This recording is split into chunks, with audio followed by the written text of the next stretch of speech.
இன்றைக்கி கடவுள் நம்மளுக்கு கொடுத்துருக்க வசனம் எசேக்கியேல் 20:12.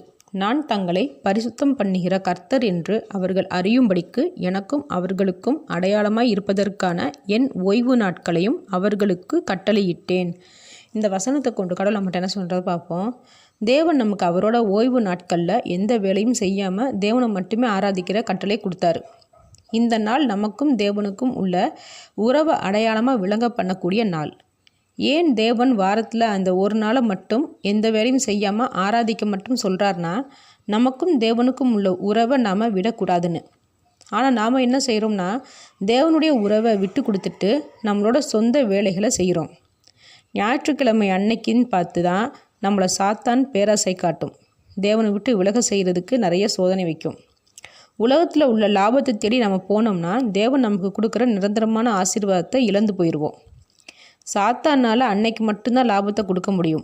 ஆனால் தேவனால் மட்டும்தான் எப்பயுமே நம்மளை ஆசீர்வதிக்க முடியும். தேவனுக்கு நம்ம முதல் இடம் கொடுக்காம பேராசைக்கு இரையாகும்போது சாத்தானால் உண்டான லாபத்தை ஆசீர்வாதத்தை தேவன் இடித்து போட்டுருவார். தேவனுக்காக நம்ம ஒரு விஷயத்தை விட்டு கொடுத்தோம்னா தேவன் நம்ம நினச்சி பார்க்க முடியாத உயரத்தில் நம்மளை வாழ வைப்பார். அது மட்டும் இல்லை, நம்ம தேவனுடைய உறவில் இருக்கும்போது சாத்தானால் நம்மளை நெருங்கவும் முடியாது.